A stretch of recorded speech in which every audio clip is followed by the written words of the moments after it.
নমস্কার বন্ধুরা, welcome to cooking with ইচ্ছে। আজ আমি আপনাদের সাথে একেবারে ক্যাফের স্বাদে চকলেট শেকের রেসিপি শেয়ার করব, তাও একেবারে বাজারের ফ্রেশ ক্রিম ছাড়া আর without cocoa powder. Cocoa powder ছাড়াও যে এত সুন্দর চকলেট শেক বানানো যায়, না দেখলে বিশ্বাস করতে পারবেন না। আর এই রেসিপিটা বানাতে আমি শুধুমাত্র 20 টাকার যে ক্যাডবেরি চকলেট আমরা সকলেই খেয়ে থাকি সেটাই ব্যবহার করব। আর এই ফ্রেশ ক্রিমটাও একেবারে বাড়ির উপাদান দিয়ে তৈরি হবে, দেখলে কেউ বুঝতেও পারবে না যে এটা আপনি বাড়িতে বানিয়েছেন। তাহলে চলুন আমরা চকলেট মিল্কশেকের জন্য প্রথমেই আমি এখানে গরম করে নেব দুধটা অলরেডি আমার বয়েল দুধ, ওটা যতক্ষণে গরম হচ্ছে ততক্ষণে আমি এরকম একটা চকলেটকে ভালো করে ছাড়িয়ে নেব।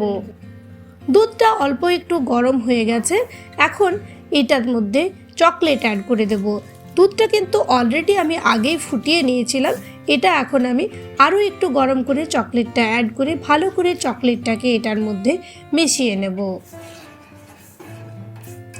চকলেটটা অল্প একটু সময় এরকমভাবে নেড়ে চেড়ে মিশিয়ে নিলেই মিশে যাবে। আর আঁচটা কিন্তু অবশ্যই কম রাখবেন। দিয়ে দেবো বড় চামচের 1 চামচ কর্নফ্লোর, এটাও ভালো করে অল্প মিশিয়ে আমি এখন এটার মধ্যে দিয়ে দেবো বড় চামচের 1.5 চামচ চিনিটা ইচ্ছে মতো ব্যবহার করবেন। তারপর অল্প একটু বিট করে নেব যাতে সমস্ত কিছু ভালো করে একসাথে মিশে যায়। আর তারপর মিশে গেলে এটাকে এখন ঘন হতে দেব। ততক্ষণে আমরা ফ্রেশ ক্রিমটা বানাবো। নিয়ে নিয়েছি দুধের সর, তার মধ্যে দিয়ে দিচ্ছি বড় চামচের 1 চামচ কর্নফ্লোর। এখন ভালো করে সমস্ত কিছু ভালো করে বিট করে নিতে হবে। এটা খুব ভালো একটা স্মুথ পেস্ট তৈরি করে নিলেই কিন্তু ফ্রেশ ক্রিম রেডি হয়ে যাবে। তারপর অল্প কিছু এটার প্রিপারেশন বাকি থাকবে, কিন্তু অবশ্যই ভালো করে এটাকে বিট করে নেবেন। কেউ দেখলে বুঝতেও পারবে না যে এটা আপনি বাজার থেকে আনেননি, জাস্ট বাড়ির উপকরণে তৈরি।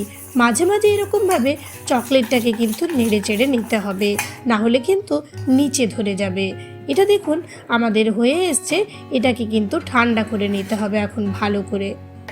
অবশ্যই এটা আরও ঘন হয়ে যাবে, তাই এটাকে ঠান্ডা করে নিন। এদিকে আমাদের একটা গ্লাস নিয়ে নিয়েছি, আর এই গ্লাসটার মধ্যে এখন অল্প অল্প করে এরকমভাবে চকলেট দিয়ে দিয়ে এটা একটু ডেকোরেট করে নেব।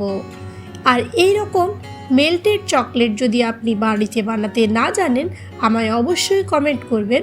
আমি তাহলে কিভাবে বাজারে মতনই একেবারে বাড়িতে মেল্টেড চকলেট বানানো যায় সেই রেসিপিও আপনাদের সাথে শেয়ার করব। এদিকে আমাদের ওই যে ফ্রেশ ক্রিমটা বানিয়েছিলাম সেটা কিন্তু 15 মিনিট আমি রেফ্রিজারেটরে রেখে দিয়েছি, যাতে করে সেটা অনেকটাই ঘন হয়ে যায়। ওটাও কিন্তু একেবারে পারফেক্ট হবে, একটু পরেই আপনাকে আমি দেখাচ্ছি। দেখুন আমাদের গ্লাসটাও কিন্তু খুব সুন্দরভাবে ডেকোরেট হয়ে যাচ্ছে। এখন এটার মধ্যে অল্প একটু আইস কিউব এরকমভাবে অ্যাড করে দেব। আর আপনি কাঁটা চামচের সাহায্যেও কিন্তু গ্লাসটাকে ডেকোরেট করে নিতে পারেন। তারপর দিয়ে দিচ্ছি আমাদের যে চকলেট সিরাপটা রেডি করেছিলাম সেটা, অল্প দেব মেল্টেড চকলেট, টেস্টটা ভালো হবে। তার সাথেই দেব ঠান্ডা অল্প একটু দুধ। তারপর সমস্ত কিছু ভালো করে একটু মিশিয়ে নিতে হবে। এখন এটাকে আরও সুন্দর বানানোর জন্য আমি একটু ডেকোরেট করব। আপনি চাইলে এই অবস্থাতেও কিন্তু এটাকে সার্ভ করতে পারেন। এখন ফ্রিজ থেকে বের করে নেওয়া চকলেটকে এরকমভাবে একটা গ্রেটারের সাহায্যে আমি ওপর থেকে ভালো করে একটু গ্রেট করে দেব। দেখতে সুন্দর লাগবে, আর যখন এটা আপনি পান করবেন তখন মুখে অল্প অল্প যখন এই চকলেটগুলো যাবে তখন এটার স্বাদ জাস্ট অসাধারণ হবে। আমি এটাতে কোকো পাউডার দিইনি, তাই কালারটা একটু অন্যরকম হয়েছে। আপনি কিন্তু কোকো পাউডার দিলে একেবারে বাজারের মতনই কালারটা আসবে। আর এই দেখুন এখানে কিন্তু ফ্রেশ ক্রিমটা কি সুন্দরভাবে বসে গেছে। আমি এটা ডিপ ফ্রিজে 15 মিনিট রেখেছিলাম, দেখে কেউ বুঝতেও পারবে না যে এটা আপনি বাড়িতে বানিয়েছেন। এখন উপর থেকে অল্প একটু ফ্রেশ ক্রিম দিয়ে দেবো আমি, যাতে সুন্দর হয়। দিয়ে দিচ্ছি আরও একটু গ্রেটেড চকলেট। এইগুলো একেবারেই অপশনাল, আপনি নাও করতে পারেন, কিন্তু আমি এটার মধ্যে লুকটা যাতে ভালো আসে তাই এটাকে এরকমভাবে ব্যবহার করছি। আর এরকমভাবে গ্রেট করে চকলেটটা দিলে দেখতে কিন্তু দুর্দান্ত হবে। এই সময় গরমের ছুটি পড়ে গেছে, বাচ্চারা সকলেই বাড়ির মধ্যে তাদের অল্প অল্প করে মাঝে মধ্যেই নানা রকম খাবার খাওয়ার ইচ্ছে জাগে, তাই তাদেরকে এরকম একটা বাড়িতেই বানানো রেসিপি দিলে তারা যেমন মনে খুশি নিয়ে খাবে, তেমনি আপনারও কিন্তু ভীষণ ভীষণ ভালো লাগবে। দেখুন কি সুন্দর এটা দেখতে লাগছে, একেবারে বাজারের বা দোকানের মতো। এখন এটাকে আরও একটু সুন্দর বানাবো, একটু দিয়ে দিচ্ছি মেল্টেড চকলেট।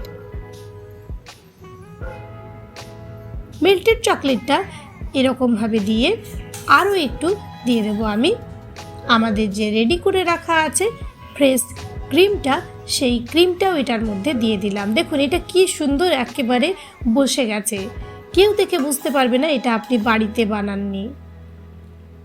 তারপর আর কি, সার্ভ করুন একেবারে ঠান্ডা ঠান্ডা। আশা রাখি রেসিপিটা আপনাদের ভালো লেগেছে। ভালো লাগলে লাইক শেয়ার কমেন্ট করতে ভুলবেন না। আর আমার চ্যানেলে প্রথম দর্শক বন্ধু হলে প্লিজ চ্যানেলটাকে সাবস্ক্রাইব করে পাশে থাকা বেল বাটনটাকে অবশ্যই প্রেস করে দেবেন, তাহলে আমার যখনই রেসিপি আসবে তখনই সবচেয়ে প্রথমে পৌঁছে যাবে শুধুমাত্র আপনার কাছে। তাহলে দেখলেন কিভাবে ক্রিম ছাড়া আর একেবারে কোকো পাউডার ছাড়া বাজারের মতো বা ক্যাফের মতো চকলেট মিল্কশেক তৈরি হয়ে গেল। সবাই সাথে থাকবেন, ভালো থাকবেন। ধন্যবাদ ভিডিওটি দেখার জন্য।